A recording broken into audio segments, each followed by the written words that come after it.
America, Israel और Iran की जंग में इस वक्त सबसे ज़्यादा सस्पेंस में हैं ईरान के supreme leader Ayatollah Mojtaba Khamenei और बेंजामिन नेतन्याहू। बेंजामिन नेतन्याहू जिंदा हैं या मर गए, उसको लेकर भी लोगों में सस्पेंस बना हुआ है। पिछली वीडियो आपने देखी होंगी तो सारी चीज़ें उसमें मैं आपको बता चुका हूँ क्या कुछ चल रहा है बेंजामिन नेतन्याहू को लेकर। मुज्तबा खामनेई को लेकर भी सस्पेंस बना हुआ है। मुज्तबा खामनेई के बारे में भी यही कहा जा रहा है कि आखिर वो हैं कहाँ। बहुत सारे दावे अमेरिका इसराइल की तरफ से किए जा रहे हैं कि हमने उनको बुरी तरह से घायल कर दिया है, वो इस लायक नहीं बचे हैं कि सामने आ पाएं। इसी तरह से बेंजामिन नेतन्याहू भी सामने नहीं आ रहा है, किसी भी मीटिंग में वो दिखाई नहीं दे रहा है। फिलहाल उसकी बातें बाद में करेंगे, पिछले वीडियो में भी कर चुके हैं।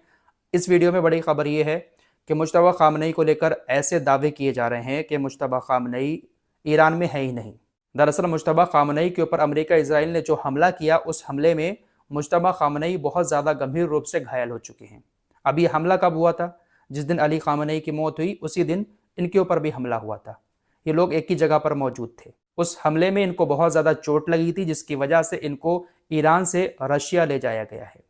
रशिया के एक सैन्य विमान में ईरान से मुज्तबा खामनेई को इलाज के लिए मॉस्को शिफ्ट किया गया है। ये दावा कुवैत के एक अखबार अल जरीदा की तरफ से किया गया है। बहुत बड़ा दावा है दोस्तों। रशिया के सैन्य विमान से मॉस्को ले जाकर उनका इलाज कराया जा रहा है। हालांकि अभी उनकी सेहत कैसी है और किस हॉस्पिटल में किस जगह पर उनका इलाज हो रहा है, इसकी जानकारी किसी के पास नहीं है, लेकिन कुछ अखबार इस तरह के दावा कर रहे हैं। एक अजरबैजान का अखबार है, उसने भी ये दावा किया है कि उनको मॉस्को ले जाया गया है। एक कुवैती अखबार ने दावा किया, बाकी और मीडिया पर इस तरह की खबरें हैं कि उनको ईरान से रशिया शिफ्ट कर दिया गया है।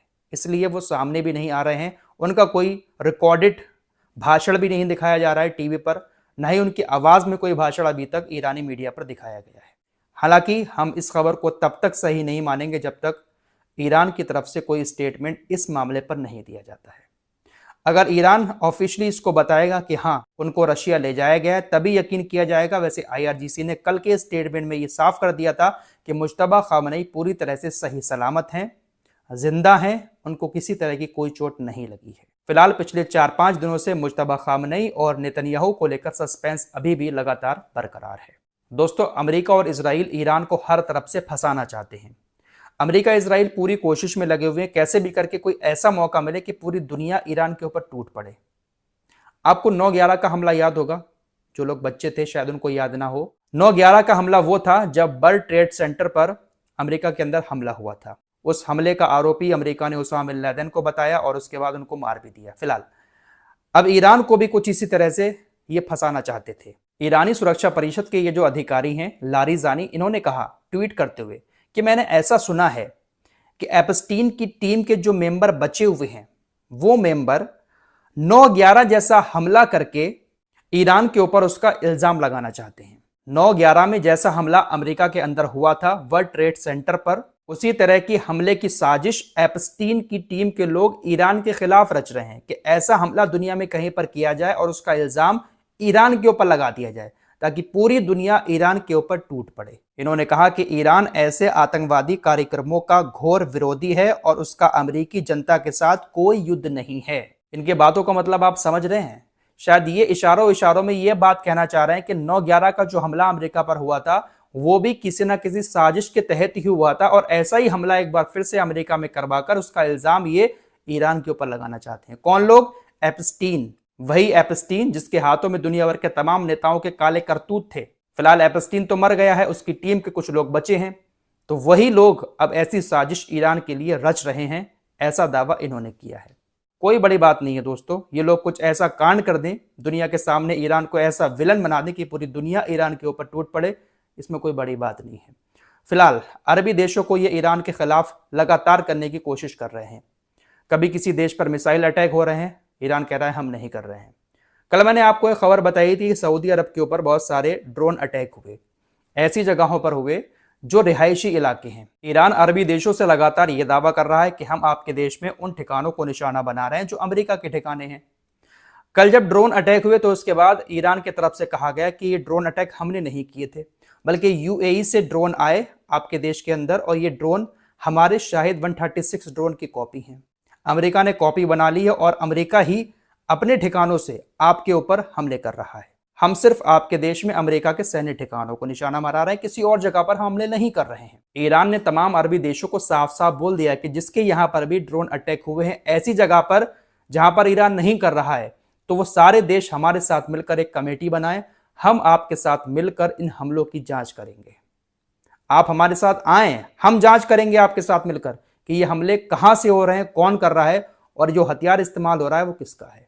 तो इस तरह से ये लोग पूरी दुनिया को ईरान के खिलाफ करने की कोशिश कर रहे हैं। ईरान के साथ इस वक्त सिर्फ 2 देश खड़े हुए नजर आ रहे हैं जो हर तरह से ईरान की मदद कर रहे हैं, वो है चाइना और रशिया। उत्तर कोरिया मदद कर रहा है, नहीं कर रहा है नहीं कहा जा सकता, लेकिन रशिया को लेकर तो खुलकर ईरान के विदेश मंत्री अब्बास अरागची ने कह ही दिया कि रशिया तो हमारी मदद कर रहा है। साफ कह दिया कि रूस और चीन हमारे रणनीतिक साझेदार हैं। अतीत में हमारा बहुत ज्यादा गहरा सहयोग रहा है जो अभी भी जारी है और इसमें सैन्य सहयोग भी शामिल है। मैं इसके बारे में विस्तार से नहीं बताऊंगा। तो अब्बास अरागची ने हिंट दे दिया है कि सैन्य सहायता भी जारी है। किस तरह से वो सैन्य सहायता कर रहे हैं खुलकर मीडिया को नहीं बताया अब्बास अरागची ने, लेकिन चाइना और रशिया का पूरा पूरा सपोर्ट ईरान को इस जंग में है। ये बात सही है क्योंकि चाइना और रशिया भी नहीं चाहते हैं कि अमेरिका यहां पर जीते। अगर अमेरिका यहां पर जीत जाता है तो उसमें चाइना को बहुत नुकसान होगा।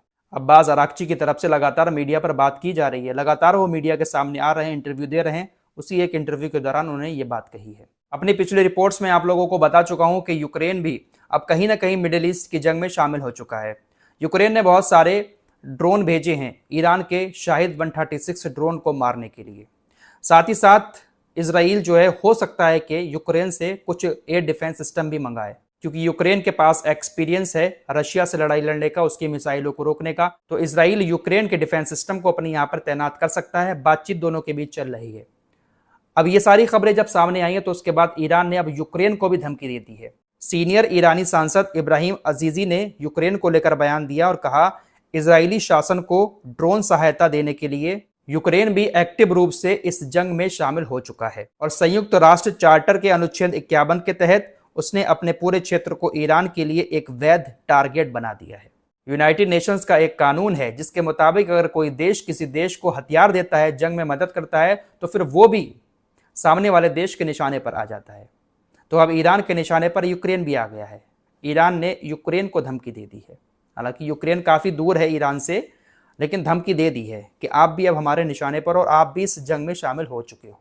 फिलहाल जंग अभी जारी है। अगर एक तरफ इजराइल के साथ अमेरिका जैसी सुपर पावर और उसके पिट्ठू देश हैं, तो ईरान के साथ भी इजराइल और रशिया खड़े हुए हैं।